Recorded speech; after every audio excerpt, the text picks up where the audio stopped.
Welcome to the notes on adding, subtracting, and multiplying radicals. All right, so first we're going to take a look at is how to add and subtract radicals. The biggest thing for that is you need like radicals. What does that mean? It means radicals with the same index, which is the same root. It's kind of the terminology I use, and the same radicand. That just means the term, whatever's underneath the radical, has to be the exact same. Okay, so let's get right to some examples. I have 4 root 11 plus 8 root 11. Well, it's the same root, it's a square root and a square root, and it's got the same exact term underneath. So I just add them together. 4 plus 8, I have a 4, I add 8, so that's 12 root 11. And that's my final answer. Look to see if you can simplify the root 11. In this case, you cannot. Okay, next one, all right? So I've got the same index or root, and I've got the same term underneath. So I just look to the numbers in 5. I have 5 cubed root 3x, and I take away 7, so that's negative 2 cube root 3x. And there is your final answer for that one. So it's really that simple.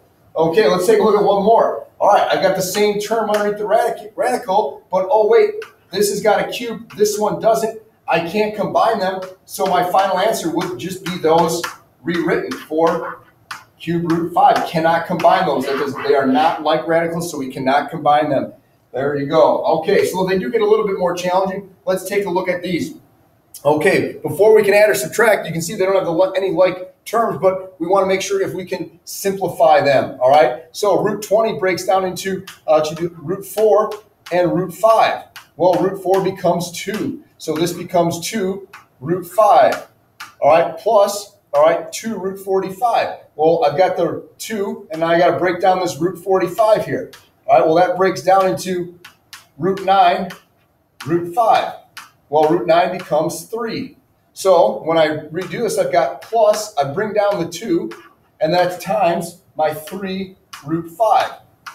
Okay, so now 2 times 3, distribute that, or just multiply that, excuse me, 2 times root 5 plus 6 root 5. Now I've got the like terms. I can add 2 and 6, so my answer would be 8 root 5. There you go, all right? There's one example. Now let's take a look with cube roots, okay? Not much different, gotta break them apart. So my 54, right, using cubes, I know it's gonna be cube root of 27, cube root times 2, okay? Well, cube root of 27 is 3. So when I rewrite this one, I'm gonna kind of make a divider here. Sorry, I get a little sloppy. All right, this one's gonna become 3 cube root 2. Now, I got a minus, and it's gonna be 5 times, well, let's see what happens to this cube root of 16. All right, well, I can break that down with a cube root of 8 times the cube root of 2. Cube root of 8 is 2. 2 times 2 times 2. All right, so I'd have 5 times 2 cube root 2. And then plus, well, this one doesn't break down, so just plus cube root of 2. So multiply, negative 5 times 2, so I have 3 cube root 2 minus 10 cube root 2. Again, I'm multiplying that. And then plus, there's really an imaginary 1 in front of there. All right, so that's cube root of 2. So 3 minus 10 is negative 7 plus 1. That would be negative 6. All right, cube root of 2. And there is your final answer. All right, there you go. Have to simplify it first. Let's take a look at one more. Okay, so we've got, it's a square root now. So 27x, let's take a look at that. Well, that becomes, and again, I'll kind of draw a divider here. That becomes my root 9 times root 3. All right, so when I do that, that becomes a 3.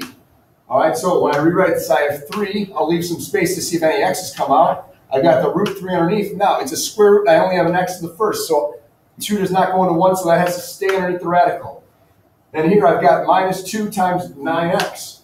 Well, square root of 9, that just is 3, so that becomes negative 2 minus 2 times square root of 9 is 3, and that x, again, there's only 1, so it has to stay underneath the radical.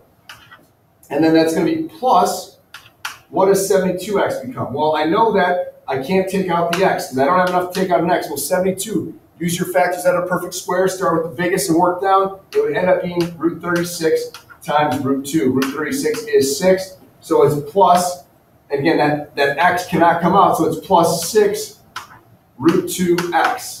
Now you can see, all right, I'm going to multiply, you can see that I have to multiply, so I have 3 root 3x minus 2 times 3 is minus 6 root x plus 6 root 2x. Well, you can see they look like I might have some common terms, but I don't. So my final answer would just be this right there. Sometimes you can't combine them. So there you have adding and subtracting. Let's take a look at multiplying now. Okay, it's a little different. Okay, first one. All right, let's take a look at this one. All right, we're going to distribute root 3 times 5. Again, with multiplying, we can only combine things that are underneath the radical with things that are underneath the radical. When I take that, it's going to be 5 times root 3. Then I take this root 3 times 30. Well, that's plus root 3 times root 30 is root 90.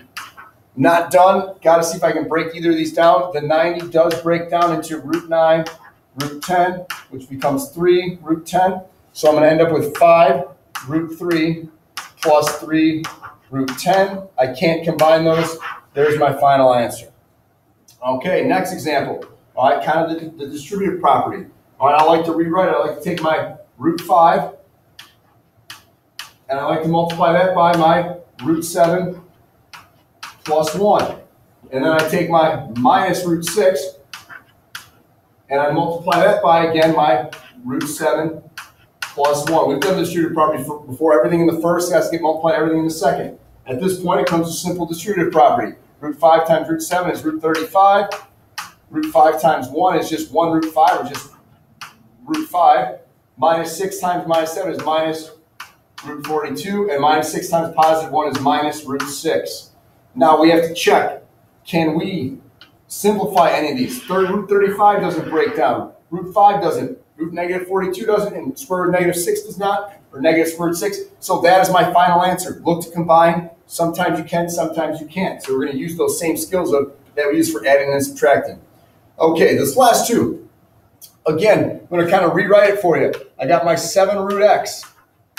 I'm going to times that by my 3 root x minus root 5. Again, times it by that. And then I'm going to take my plus 5. And again, I'm going to multiply it by my 3 root x minus root 5. Okay, now just distribute. Now this is where it gets kind of confusing. This first one right here. All right, take the 7 times the 3 first. 7 times 3 is 21. And then take the root x times the root x. So root x times root x. Anytime you multiply the same term underneath the radical times itself, it just is. Square root x times square root of x is just x. So that's where I get my 21x. A lot of people make mistakes there. Then just keep distributing out. It's minus 7. Root x times root 5 is root 5x. And then I come over here. Plus 5 times 3 is plus 15 root x. And then 5 times negative 5 is negative 5 root 5. Oops, I don't need the parentheses there. Now let's see if we got any like terms. No, all right, underneath the radical, they're not the exact same. 5x is not the same as x, which is not the same as 5, so I can't combine those. That is my final answer. One more problem to take a look at. We've done these before. All right, when it's squared like this, that means we just need to rewrite it. 4 root 3 minus 1 times 4 root 3 minus 1. That's all we're going to do here.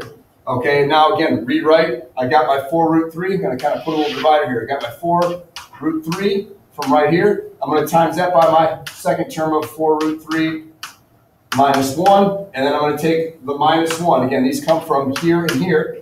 So here's my minus 1. Again, it came from right there. Times it again by the second term of 4 root 3 minus 1. Now distribute. Here we go. Again, numbers first. So 4 times 4. That gives me my 16. That's outside the radical. Now, root 3 times root 3. All right, put that right here. Square root of 3 times the square root of 3. It's the same radical under the term. That's just going to be, again, 3. So it's 16 times 3. Okay, that radical actually goes away, but we have to multiply it still, so that becomes 48. Now, 4 root 3 times negative 1 is negative 4 root 3. Again, negative 1 times 4 root 3 is negative 4 root 3. And a negative times a negative is a positive 1. Let's see if we can combine like terms. I've got my 48 and my positive 1, so that becomes 49.